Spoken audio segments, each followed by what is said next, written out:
James आज का हमारा विषय है फेसिंग द जायंट्स, बड़ी मुश्किलों का सामना करना, जो कि first Samuel chapter 17 verse 45 and 46 में से दाऊद और गोलियत की स्टोरी पर बेस्ड है।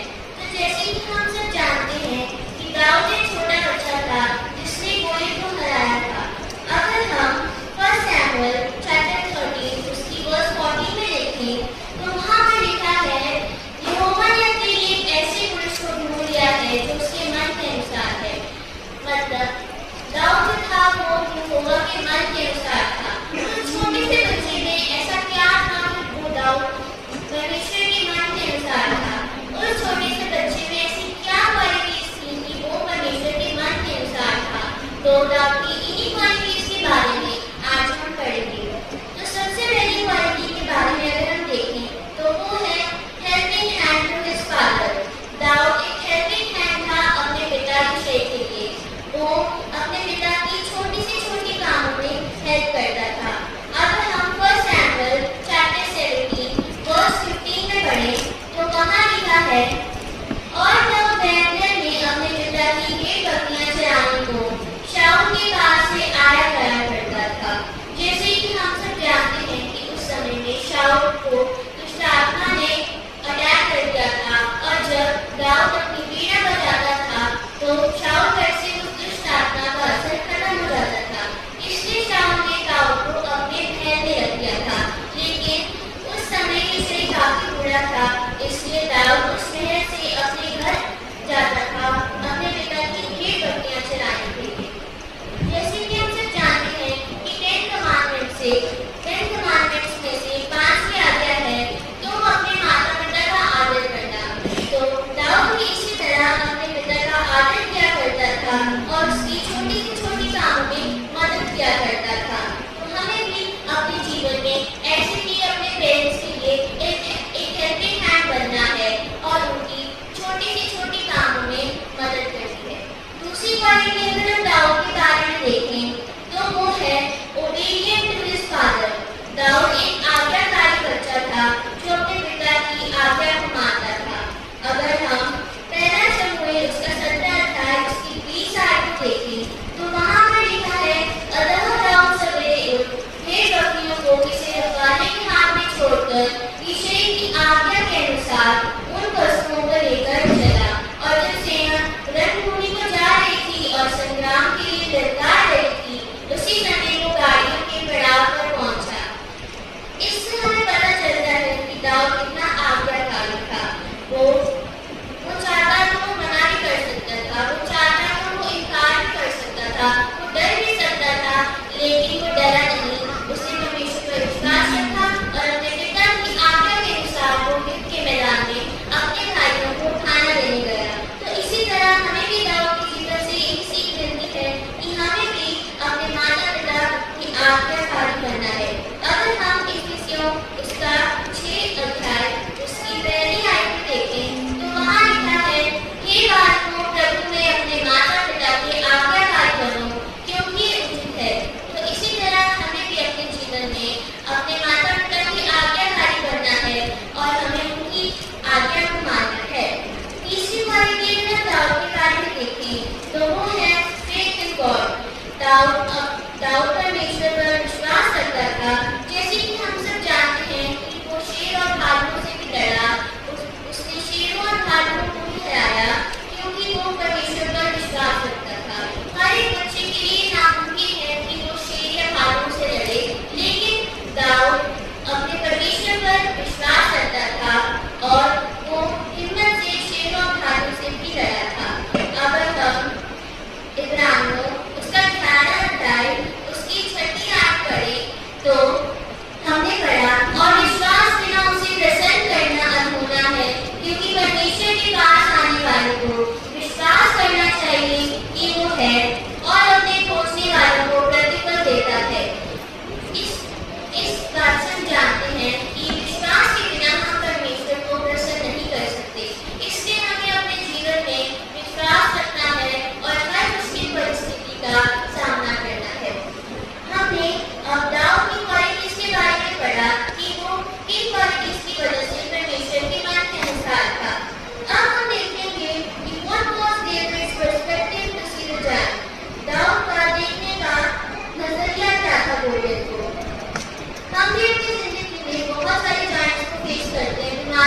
फॉर्म में, चैलेंजेस की फॉर्म में, मुश्किलों और तकलीफों की फॉर्म में, तो हम उनका सामना कैसे करते हैं, हमारा उनको देखने का नजरिया क्या है, वो हम दाऊ के जीवन से सीखेंगे।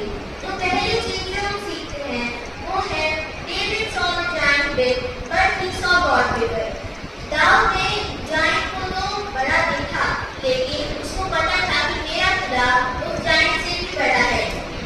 उसे विश्वास था कि मेरा खुदा जो है वो इससे भी बड़ा है और वो मुझे विजय दिलाएगा। जैसे हम सब जानते हैं गाना है कि मैं तो खुदा से मेरी मुश्किल बड़ी है, इन मुश्किलों से कह दो मेरा खुदा बड़ा है।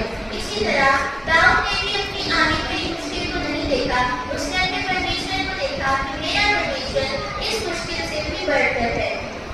तो हमें भी इसी तरह अपनी आने वाली मुश्किल परिस्थितियों को नहीं देखना है कि वो कितनी बड़ी है, हमें अपने खुदा को देखना है कि हमारा खुदा कितना बड़ा है। दूसरी चीज जो दाऊ के जीवन से सीखते हैं वो है he remembered his past victories as fuel to his present battle। उसने अपनी पुरानी विजय जो परमेश्वर ने उसे दिलाई थी उसे याद किया और उसे याद करके वो गोलियत से लड़ा। जैसे हम सब जानते हैं कि 1 सैमुअल चैप्टर 17 उसकी 37 वर्ष में दाऊद ने कहा, यहोवा जिसने मुझे शेर और भालू दोनों के बंधन से बचाया है वो मुझे इस परिस्थिति से भी बचाएगा। तो उसने अपनी पुरानी चीजें जो परमेश्वर ने उसे दिलाई थी उन्हें याद किया और उसने हिम्मत से गोलियत का सामना किया। तो हमें भी यही सीखने को मिलता है कि जो परमेश्वर ने हमारे लिए बड़े काम किए हैं हमें उन्हें याद रखना चाहिए, उनका धन्यवाद देना चाहिए और अपनी मुश्किलों का सामना करना चाहिए। तीसरी चीज जो हमें सीखने को मिलती है वो है fully dependent on God in whom we believe। Dawood जो था वो परमेश्वर पर पूरी तरह से निर्भर था। अगर हम 1 सैमुअल चैप्टर 17 वर्स 45 में देखें तो वहाँ लिखा है, दाऊद ने फलिस्ती से कहा, तुम तलवार और भाला और सांप लिए हुए मेरे पास आता है, परंतु मैं सेनाओं के यहोवा के नाम से तेरे पास आया हूँ जो इस्राएली सेना का परमेश्वर है और उसी को तुमने ललकारा है। इन वर्ड से हमें पता चलता है कि दाऊद अपने परमेश्वर पर पूरी तरह से निर्भर है। अब जैसे कि हम जानते हैं कि जब दाऊद ने गोबर में पत्थर डालकर गोलियत को मारा था तो वो पत्थर गोलियत के माथे पर एक एग्जैक्ट निशाने पर जाकर लगा था। तो क्या उस पत्थर में जोर था, क्या उस गोबर में जोर था, क्या दाऊद में जोर था? नहीं, परमेश्वर का आत्मा दाऊद पर था। अगर हम देखें 1 सैमुअल चैप्टर 16 वर्स 13 में तो वहाँ पर लिखा है, उसके भाइयों के हाथों में उसका अभिषेक किया और उस दिन से लेकर भविष्य को यहोवा का आत्मा दाऊद पर बल से उतरता रहा। उस दिन से लेकर पवित्र आत्मा दाऊद पर उतरता रहा और इसलिए वो पत्थर गोलियत के माथे पर जाकर एक एग्जैक्ट निशाने पर लगा। इसी तरह हमें भी अपने जीवन में परमेश्वर पर पूरी तरह से निर्भर रहना चाहिए। अगर हम जकरिया उसका 4वां अध्याय उसकी 6वीं आयत में पढ़े तो वहाँ लिखा है कि ना तो बल से ना शक्ति से पहले ही आत्मा के द्वारा होगा। तो इसी तरह हमें भी परमेश्वर पर निर्भर रहना है, क्योंकि ना तो शक्ति या बल से पर परमेश्वर की आत्मा के द्वारा सब कुछ हो सकता है। चौथी चीज हम देखते हैं वो है positive impression by facing the challenge. दाऊद ने सब कुछ पॉजिटिव बोला जब वो गोलियत को फेस करता था। उसने कुछ भी नेगेटिव नहीं बोला कि मैं मर ना जाऊं या मैं हार ना जाऊं, उसने सब कुछ पॉजिटिव बोला। अगर हम चैप्टर 17 उसकी 46 वर्ष में पढ़े तो वहाँ लिखा है, आज के दिन यहोवा तुझको मेरे हाथ में कर देगा और मैं तुझको मारूंगा और तेरा सिर तेरे धड़ से अलग करूंगा। यहाँ पर दाऊद ने सब कुछ पॉजिटिव बोला है और उसने पूरे कॉन्फिडेंस के साथ कॉन्फिडेंटली बोला गोलियत को कि मैं तुझको मारूंगा और तेरा सिर तेरे धड़ से अलग करूंगा, और उसने पॉजिटिव बोला और परमेश्वर ने उसके लिए ये पूरा भी किया। तो इसी तरह हमें भी अपने जीवन में मुश्किल परिस्थितियों हमारे जीवन में जो मुश्किल परिस्थितियाँ आती हैं तो हमें कभी नेगेटिव नहीं बोलना है कि अब क्या होगा या फिर हम हार जाएंगे।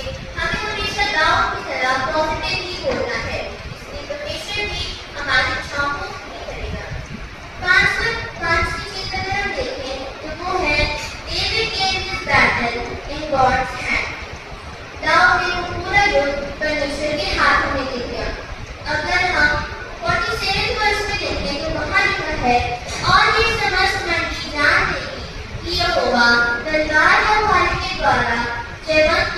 करता, इसके निशान को यहोवा का है और वही